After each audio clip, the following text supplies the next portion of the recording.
salam sejahtera untuk kita semua. Semoga kita dalam keadaan sehat dimanapun kita berada. Sebelumnya saya izin memperkenalkan diri. Perkenalkan, nama saya Frans Warna Noren Saruksuk, NPM 1901010170. Di sini saya akan menyelesaikan tugas aplikasi komputer mengenai meringkas jurnal yang telah diberikan Bapak dosen kepada kami dari kelompok Frans Warna Noren Saruksuk, Irene Maudita Marohaloho, Sabrina Turnip, Andri Parulian Purba, Tasya Claudia Siringo-Ringo. Di sini saya akan membacakan slide yang pertama. Tinjauan pustaka surat kabar. Menurut H. et al., secara kontemporer, surat kabar memiliki 3 fungsi utama, yaitu fungsi sekunder. Oke, ulang. Satu, oke. Tinjauan pustaka surat kabar. Menurut X, secara kontemporer, surat kabar memiliki 3 fungsi utama dan fungsi sekunder. Fungsi utama media adalah yang pertama, to inform, yaitu menginformasikan kepada pembaca secara objektif tentang apa yang terjadi pada suatu komunitas, negara, dan dunia. 2. To comment, yaitu mengomentari berita yang disampaikan dan mengembangkannya ke dalam fokus berita seperti berita-berita di TV ataupun di koran.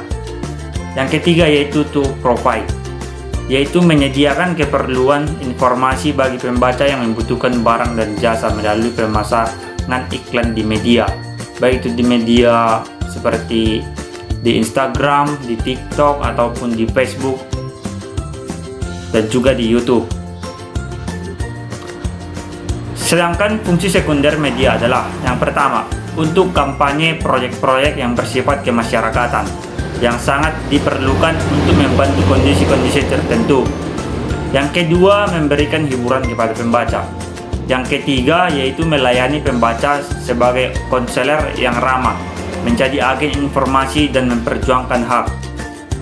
Karakteristik surat kabar sebagai media massa mencakup yang pertama, publisitas, yakni penyebaran pada publik atau khalayak. Yang kedua yaitu periodisitas, yakni menunjuk pada keteraturan terbitnya, bisa harian, mingguan, atau dwi-mingguan. Yang ketiga yaitu universalitas, yakni menunjukkan pada kesemestaan isinya yang beraneka ragam dan dari seluruh dunia. Yang keempat, aktualitas, yakni menunjukkan pada kekinian atau terbaru dan masih hangat. Dan yang kelima yaitu terdokumentasikan, yakni berita-berita dan informasi yang dihimpun dalam bentuk artikel dapat diambil dan diarsipkan sebagai instansi yang membutuhkan media tersebut. Baiklah, selanjutnya akan dilanjutkan oleh teman saya.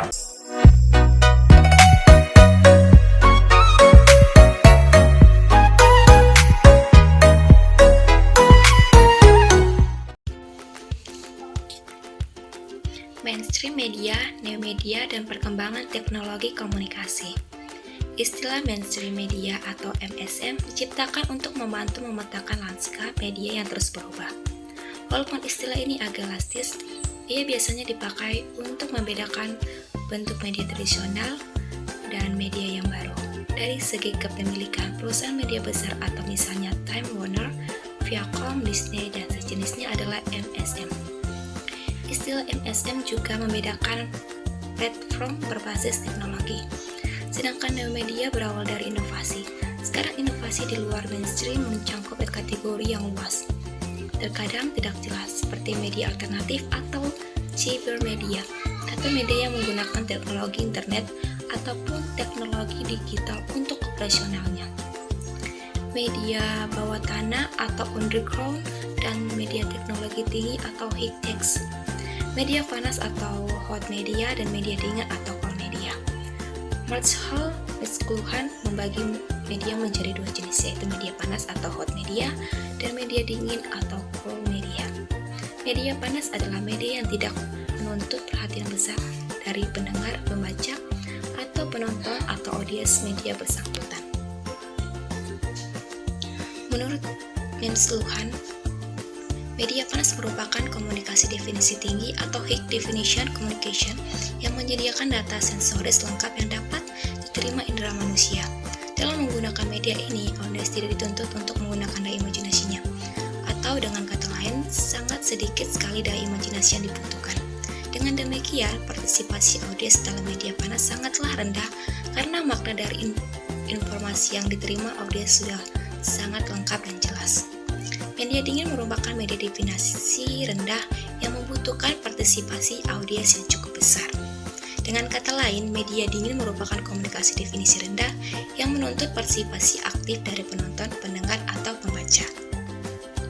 Tidak banyak yang dapat diberikan media jenis ini kepada audiens, dan audiens harus memenuhi sendiri hal-hal yang tidak disediakan media dingin. Audiens harus menciptakan makna melalui inderanya dan secara imajinatif melibatkan dirinya. Sekian dan terima kasih.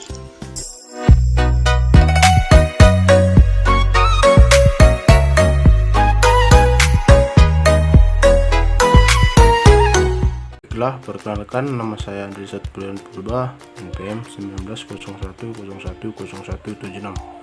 Di sini saya akan melanjutkan pemaparan dari materi kelompok kami, yaitu surat kabar dan perkembangan teknologi. Surat kabar daring. Gambaran umum surat kabar daring. Gambaran surat kabar daring dikenal juga sebagai surat kabar dalam jaringan adalah sebentuk surat kabar yang berbasis internet dan termasuk ke dalam salah satu jenis media online. Media online merupakan produk jurnalistik online atau cyber journalism yang didefinisikan sebagai pelaporan fakta atau peristiwa yang diproduksi dan didistribusi melalui internet. Ekspansi ke dunia dalam jaringan atau daring, atau yang lebih dikenal dengan istilah online, membukakan banyak peluang bagi surat kabar untuk bersaing dengan jurnalisme siar dan dalam menyediakan layanan berita yang fleksibel terhadap waktu. Hal ini dimungkinkan dengan kemudahan yang diberikan dunia online, terutama dalam pengolahan dan distribusi berita. Jenis surat kabar daring. Semenjak kemunculan internet dan kini internet telah lumrah dan bisa bagi banyak orang, terutama generasi muda. Surat kabar daring dibedakan menjadi dua jenis utama, yakni hanya surat kabar daring atau surat kabar hybrid. Versi pertama merujuk pada eksistensi surat kabar online yang terpisah dengan surat kabar cetak. Terpisah artinya konten maupun keberadaan surat kabar daring ini tidak menyertai versi cetaknya, seperti Detik.com, Okzone.com, dan Viva.News.com. Sedangkan yang dimaksud surat kabar hybrid adalah di samping berbasis jaringan, surat kabar daring ini menyediakan versi cetak pula. Contohnya Kompas.com yang berhybrid dengan Kompas cetak dan Tempo Interaktif. .com dengan versi cetaknya pada koran Tempo dan majalah Tempo. Baiklah, sekian dari pemaparan saya dan akan dilanjutkan oleh teman saya. Terima kasih.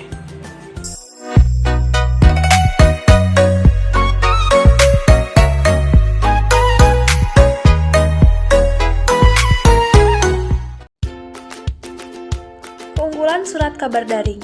Keunggulan utama surat kabar daring adalah kecepatan dan kebaruan berita yang terjaga sepanjang kala. Beritanya tidak pernah basi. Reporter juga mampu mengirimkan berita dalam banyak yang tak terbatas ke bank data berita surat kabar terkait. Walaupun pada kemudiannya, editor yang akan menentukan berita mana yang akan diunggah. Tetap saja, hal ini menjamin ketersediaan dan keragaman isi dalam bank data.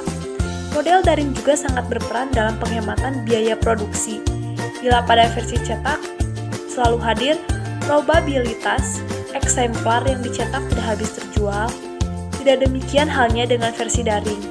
Surat kabar daring memastikan tidak perlu kira-kira khusus sebagai tinta, cetak, dan kertas, Selain itu, pengelolaannya juga relatif remeh dan hemat tenaga. Di samping efisiensi, surat kabar daring juga unggul dalam efektivitas penyampaian pesan. Berita yang diunggah diklasifikasikan dalam beragam kategori yang lepas sama sekali diakses secara gratis oleh pembaca.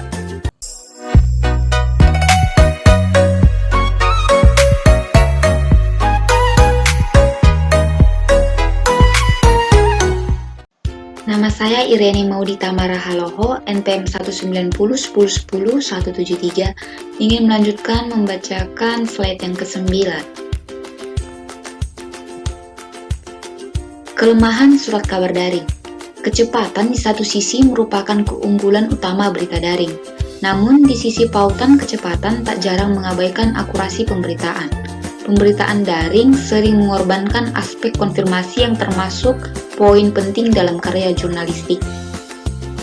Dalam konteks domestik, kemudahan sebagai mengakses surat kabar daring sedang terbatas bagi beberapa kalangan, terutama kalangan menengah atas, perkotaan, dan mahasiswa.